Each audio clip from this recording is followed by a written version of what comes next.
नमस्कार, मी शिवानी इगतपुरे. आपण पाहताय सातारा न्यूज. पाहूयात आत्ताची महत्त्वाची घडामोड. फलटणमध्ये आज सायंकाळच्या सुमारास एक धक्कादायक घटना घडली असून फलटणमध्ये शहराच्या मध्यवर्ती ठिकाणी असणाऱ्या गजानन चौक येथे पुन्हा कोयता थरार पाहायला मिळाला असून संपूर्ण प्रकार हा CCTVमध्ये कैद झाला आहे.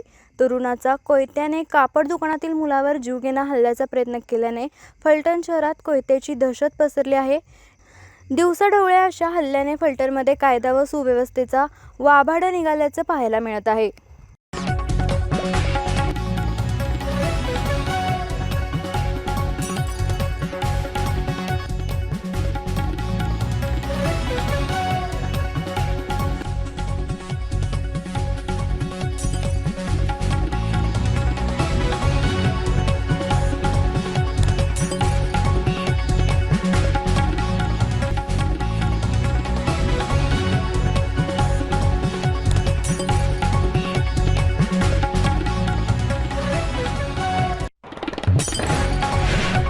आपल्या तालुक्यातील जिल्ह्यातील बातम्या सर्वप्रथम पाहण्यासाठी आजच सातारा न्यूजला YouTube चॅनलवर सबस्क्राईब करा, लाईक करा, शेअर करा आणि बेल आयकॉन प्रेस करायला विसरू नका.